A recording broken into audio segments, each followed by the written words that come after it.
Hello, book people of YouTube. My name is Erica, and I'm starting a BookTube channel.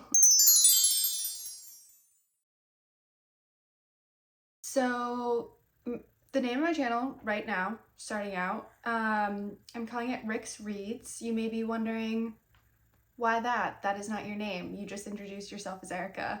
And as a literature lover, I've always had an affinity for alliteration, and so I couldn't think of anything with an E, and a lot of my friends call me Rick, so that's where the name comes from, and maybe it'll change in the future, but right now we're Rick's Reads, and thank you for watching my first YouTube video. I'm going to be doing the BookTube Newbie Tag and the questions that come along with that.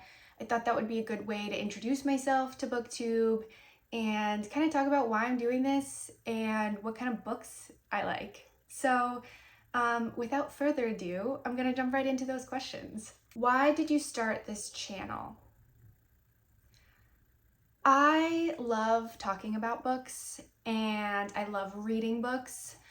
And the people in my life I have found are kind of sick of hearing me talk at them about books that I've read that they haven't read and telling them that they need to go read them so that we can discuss. I have a lot of friends who love to read and occasionally we'll kind of be texting, we'll see each other reading the same book on Goodreads and we'll have a little impromptu conversation about it, and that is wonderful.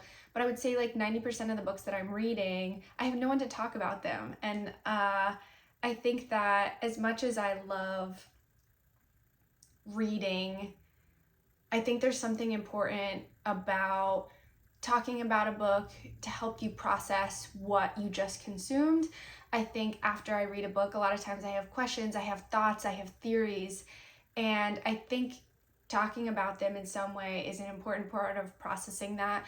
I've noticed this year especially, there have been a couple books where I finish them and I have so many thoughts and then I just jump on to the next book, and it feels like kind of sad to just be done and moving on from that one so quickly. So I think one of the reasons that I want to start this channel is I'm just really dying to talk about the books that I'm reading.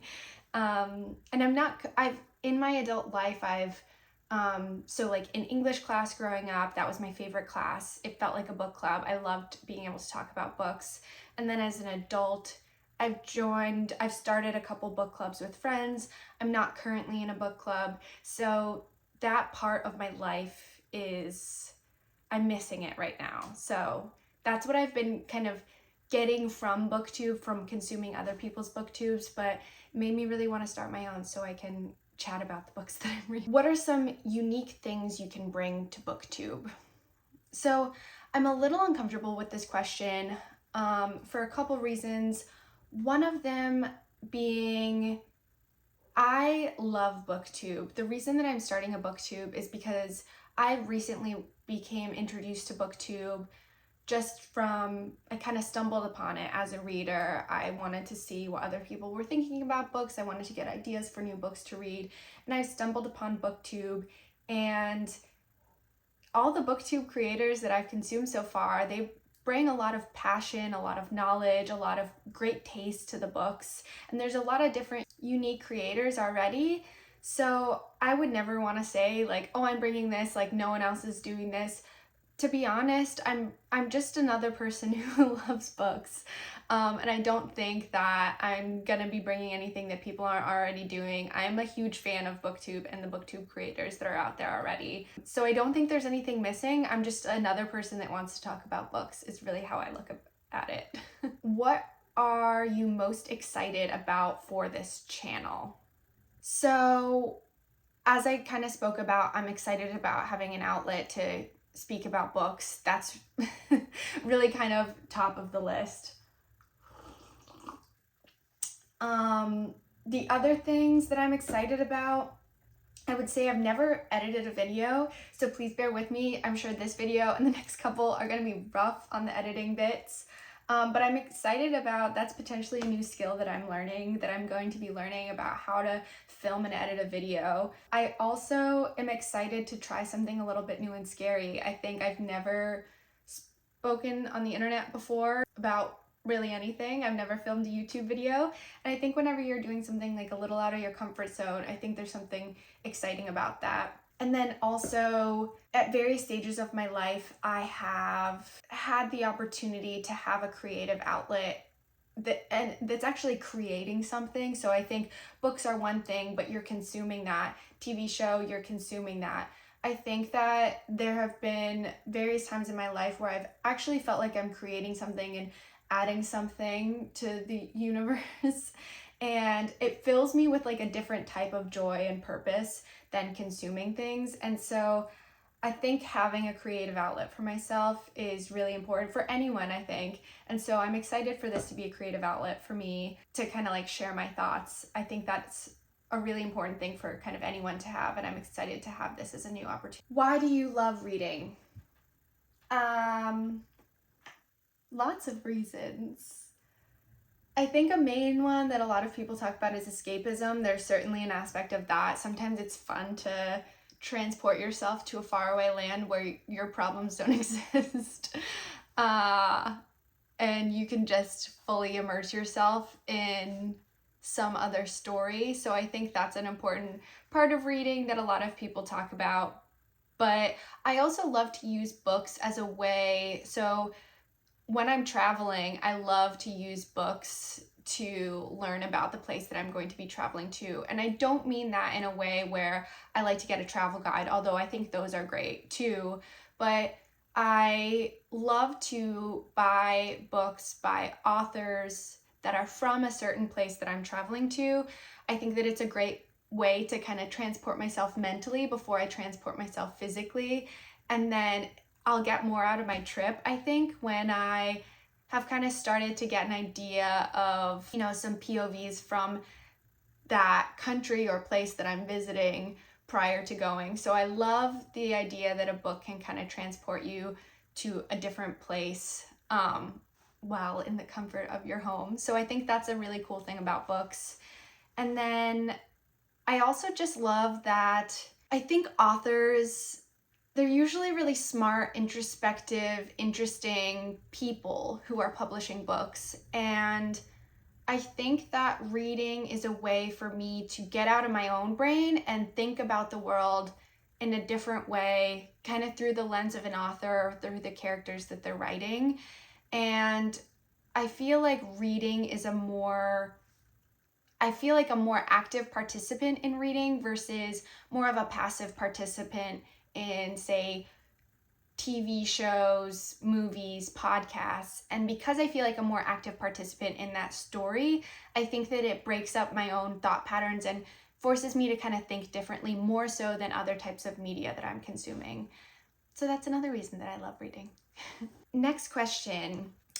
What book or series got you into reading?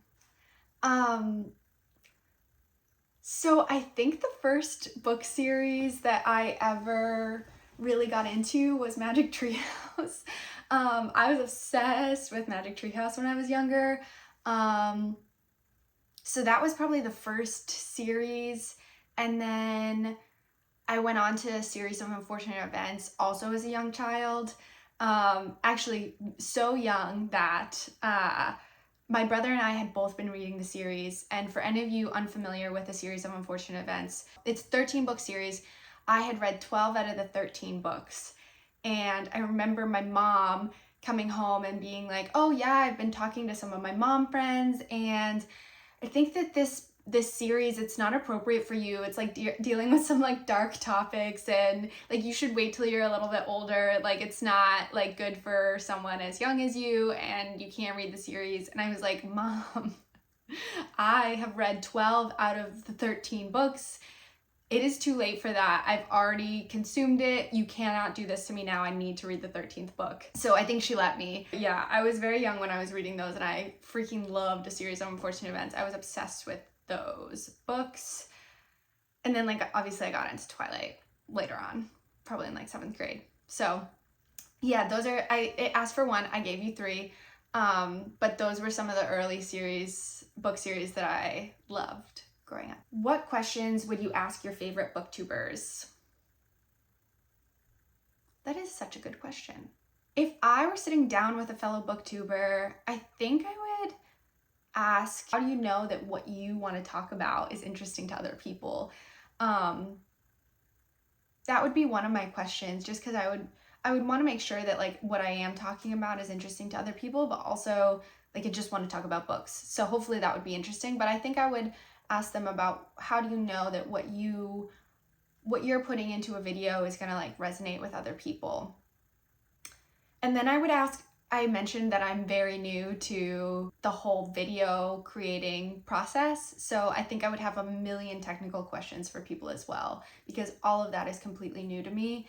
So I would ask questions on, how long should you be taking to edit a video? How do you edit a video? How do you edit a thumbnail? I have 1,000,003 technical questions that I would love to ask some booktubers as well. What challenges do you think starting a YouTube channel will be the hardest to overcome? I think the first one is just, it's kind of scary to put something on the internet. So hopefully if you're viewing this, I've overcome that first hurdle by uploading something to the internet.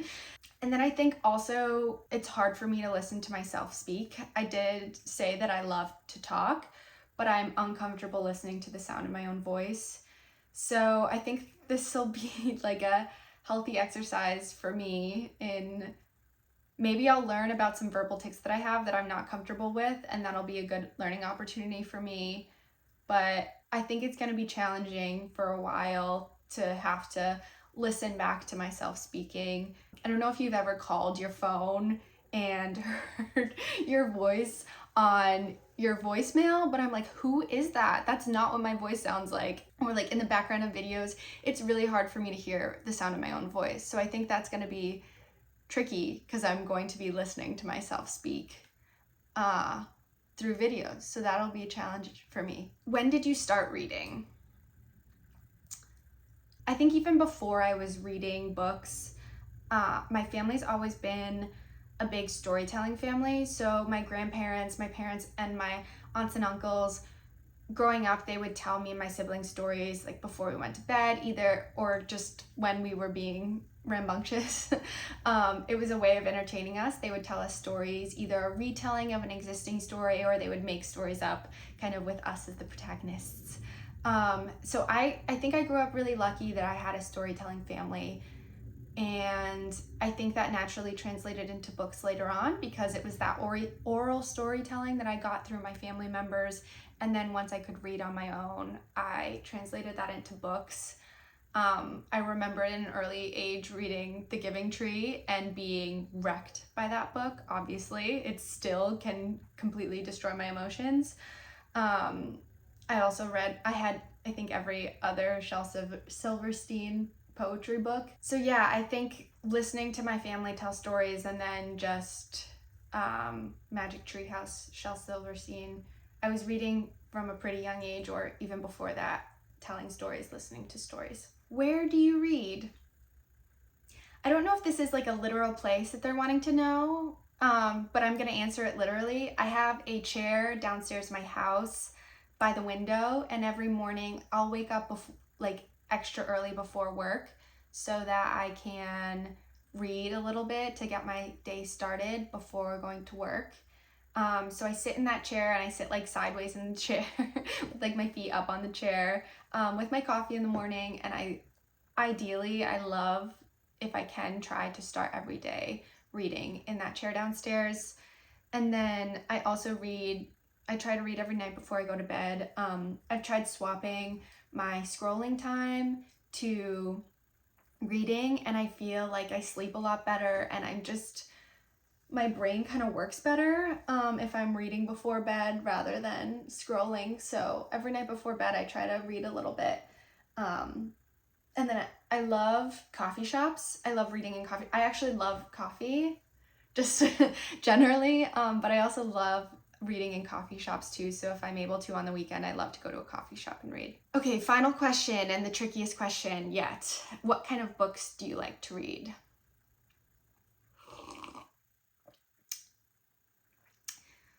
anything with good characters. I think that that is important to me, to have good characters in the book. So even if a book is less plot heavy, if there are characters that I'm interested in, relationship dynamics that I'm interested in, it doesn't need to have a really fast-paced plot that's driving it. Sometimes I need a fantasy romantasy book. That's what I'm craving, but sometimes I also love classics, literary fiction. I also like weird books and I like funny books. I guess to summarize all of this, I don't really have one genre that I stick to exclusively. I'm kind of a mood reader, so I like a well-written book. I love well-developed characters. And I also sometimes like bad books if I'm just in the mood for that. So this is a really long way of saying that I like pretty much all book genres, but I just need, like, I think characters that I'm invested in, and I also need to be in the mood to read it. I think sometimes I look back on books where I'm like, I should reread that because I don't think I was in the mood to read it at the time that I read it, and I think it made it made me enjoy a book less if I wasn't in the mood. So I definitely think that I need to read books based on like the mood that I'm in and like what I need in that moment. So yeah, I think there's a time and a place for many different genres of books for me. Right now I am in the middle, well, about 75% of the way through with Sally Rooney's new book, Intermezzo. She is probably one of my favorite authors. I love Sally Rooney. Like I was saying, like not super plot-driven books, but really interesting, intriguing characters and relationship dynamics. So this one is really good so far. I may try to do a little review on this as one of my first videos after this. But I also have read a lot of the Sarah J. Maas books. I had to kind of take a break from them because I think that I really liked them at first and I was in the mood for them, but then I think that I was craving other types of books and it was feeling like a little bit repetitive, so I needed to take a break from those. But I do think that there is a time and place for those in my life for sure. I loved Ernest Hemingway growing up. Still do, but like Old Man and the Sea, that was one of the stories that my grandpa actually used to tell me and my siblings. He would do the retelling of the Old Man and the Sea for us. So I'm obsessed with that book, and like A Movable Feast. But yeah, those are some of the books that I like reading, but it's a lot. I like a lot of different types of books, and a lot of it depends on my mood, or like I said, I use it to help with my traveling, so kind of where I am with life. So I think there's space for a lot of different types of books for me, and I hope to be talking about a lot of different types of books on this channel. If you made it this far, thank you so much for watching, and hopefully I'll be talking about more books on this channel again soon.